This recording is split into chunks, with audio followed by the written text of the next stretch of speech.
Her name was Jumoke. For years she prayed, waited, cried herself to sleep, while others testified she stayed silent. While others danced at the altar, she watched from her corner, clapping with trembling hands and eyes full of questions. God, when will it be my turn? She had been mocked by neighbors, called barren, laughed at by in-laws. Even her own mother once said, Jumoke, maybe some women weren't meant to carry children. But she didn't stop believing, didn't stop fasting, didn't stop tithing every kobo she had. And then it happened. A positive test. The doctor smiled. Her husband fell to his knees. Jumoke wept. It wasn't just a child, it was restoration. It was proof that God had not forgotten her. She carried that baby with the fear of a woman who had lost too much. Every movement felt sacred. Every kick was a hymn. And when she gave birth, a healthy baby boy with eyes like her father's, she knew her season had finally changed. 3 months later, they asked her to share her testimony in church. She hesitated. Something in her heart whispered, wait.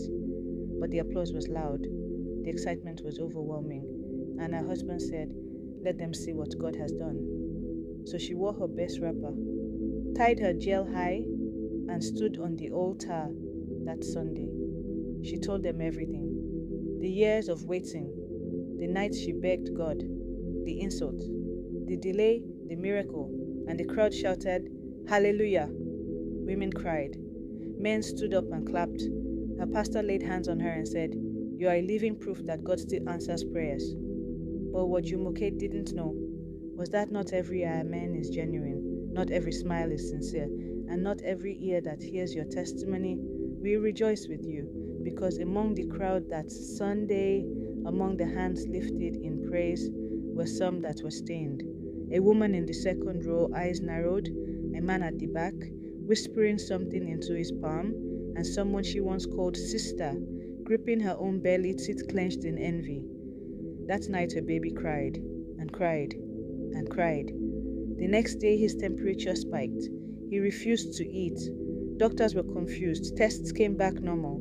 Jumoke prayed harder, anointed the baby, called on God. But each day the light in her baby's eyes dimmed, until it went out. 3 weeks after her testimony, she buried her miracle. Silence filled their home like fog. Her husband stopped talking. Neighbors stopped coming. And Jumoke? She stopped believing. What did I do wrong? She cried. Didn't I give you glory? But heaven was quiet. And one day, an old woman from the church came to her door, eyes heavy, voice low. You shared too early, my child, she said. There are powers that listen when you speak of joy. And if that joy isn't sealed in the spirit, they come for it. Jumoke collapsed. She had danced on the altar of celebration, not knowing she was opening a door. From that day she changed.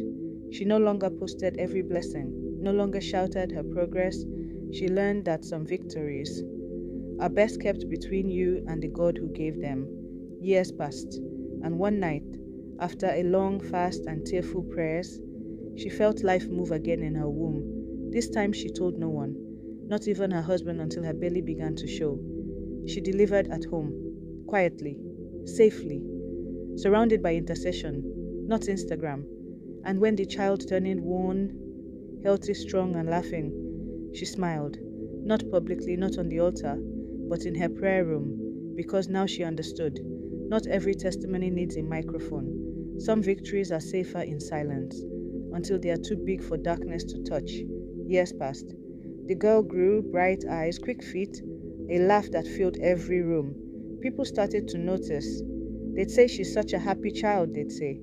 Who does she look like? How come we never heard of her birth? And Jumoke would smile politely, then change the subject. Because now she knew, not every question deserves an answer. Not every joy must be paraded.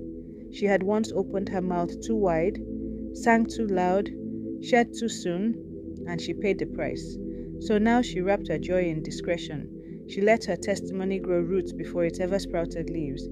There were moments she wanted to shout again, to tell the world how God had restored her. But every time her lips trembled with the urge, her heart would whisper, wait. Not out of fear, but wisdom. Because sometimes silence isn't hiding, it's protecting protecting what's still forming, shielding what's still fragile, guarding what heaven has only just begun. And one day, when her daughter was 5, a woman approached her after church, the same woman who once wept during her first testimony.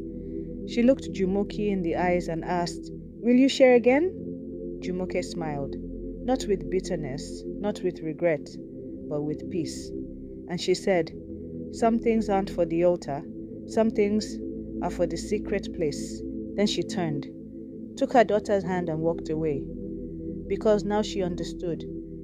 When God blesses you, not everyone should know when the seed breaks ground.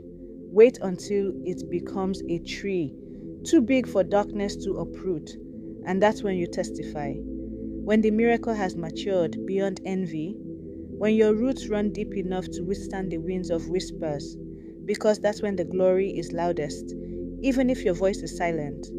Thank you for watching my video. Please like, turn on the notifications bell, subscribe, and follow for more.